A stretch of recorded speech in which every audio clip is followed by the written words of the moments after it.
Hi friends, आज की इस वीडियो में हम इलेक्ट्रिसिटी या हम कह सकते हैं बिजली या विद्युत से संबंधित संस्कृत के 10 सबसे ज़्यादा फेमस वर्ड्स देखेंगे जो हम डेली यूज़ करते हैं, जैसे कि एसी हो, ट्यूबलाइट हो, बल्ब हो, हीटर हो या वॉशिंग मशीन हो, जैसे जूसर, पंखा। इन सब का हम डेली यूज़ करते हैं। तो इन्हीं की आज की इस वीडियो में हम संस्कृत देखने जा रहे हैं। तो बल्ब की सबसे पहले हम संस्कृत देखें तो जो विद्युत जैसा द्वीप होता है, तो इसलिए इसलिए इसे कहा जाता है विद्युत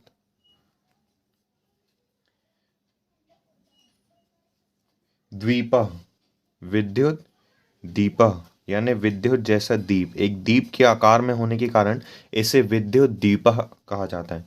नेक्स्ट जो हमारा वर्ड है वो है ट्यूबलाइट। तो ट्यूबलाइट की बात करें तो ट्यूबलाइट को संस्कृत में कहा जाता है एक प्रकाश दंडम। दंड के आकार की होती है, जैसे एक लकड़ी होती है, तो प्रकाश दंडम, इसे संस्कृत भाषा में कहा जाता है प्रकाश दंडम। नेक्स्ट जो हमारा वर्ड है वो है हीटर। तो हीटर को संस्कृत भाषा में कहा जाता है विद्युतात विद्युतापाकम।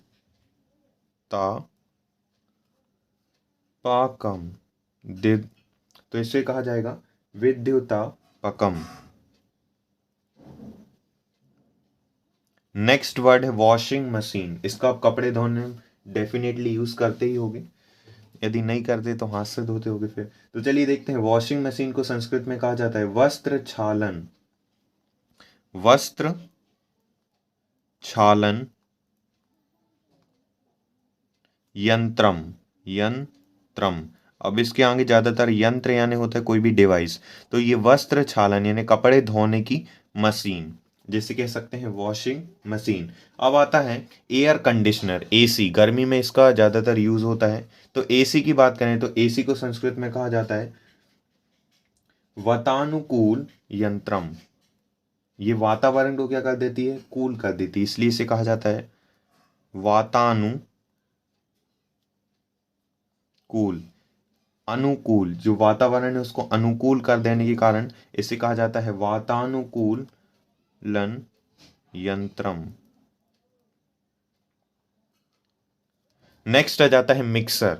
तो मिक्सर, या जिसे हम बोलचाल की भाषा में मिक्सी भी कहते हैं, तो मिक्सी की बात करें तो मिक्सी को संस्कृत में कहा जाता है मिश्रण यंत्रम। ये क्या करती है, मिश्र करती है, इसलिए इसे कहा जाता है मिश्रण, और लास्ट में लिख देना है यंत्रम।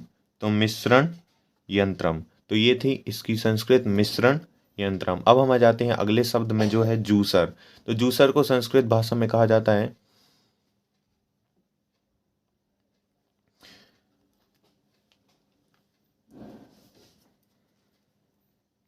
रासनीसडी।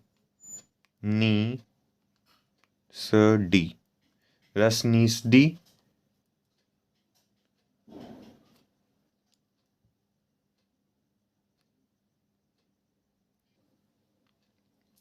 तो जूसर को संस्कृत भाषा में कहा जाता है रस नी स पीड यंत्रम। क्योंकि ये जूस को यानी रस को मिलाती है, इसलिए इसे कहा जाता है रस नी स पीड यंत्रम। अब नेक्स्ट जो है वो है ग्राउंडर। तो ग्राउंडर को संस्कृत में कहा जाता है चूर्ण चूर्णन यंत्रम। चूर्णन यंत्रम, ये छोटे छोटे टुकड़ों में तोड़ती है। नेक्स्ट है स्त्री या प्रेस। स्त्री या प्रेस, जिसे आयरन भी कहा जाता है, आयरन इंग्लिश में आयरन कहा जाता है, तो इसे कहा जाता है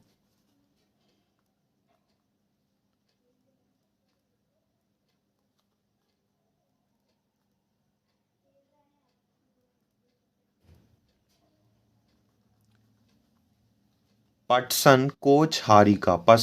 पटसन कोच हारिका। हालांकि पटसन यानी तो जूट होता है, लेकिन यहाँ पे इसे पटसन कोच हारिका इसका संस्कृत होता है। अब फैन, पंखा तो आप सभी जानते होंगे, सभी के घर में है डेफिनेटली। तो जो पंखा, इसे संस्कृत में कहा जाता है, सबसे पहले तो ये बिजली से चलता है तो इसे कहेंगे विद्युत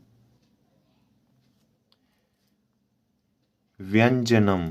व्यंजनम यानी मिठाई होता है, विद्युत व्यंजनम। अब कोई इलेक्ट्रिसिटी से चलने वाली मिठाई नहीं, यहाँ पे पंखा को कहा जा रहा है, या जिसे हम इंग्लिश में फैन कहते हैं, तो विद्युत व्यंजनम। तो आई होप आपको ये समझ आया होगा। तो एक बार फिर से हम रिकैप कर लेते हैं।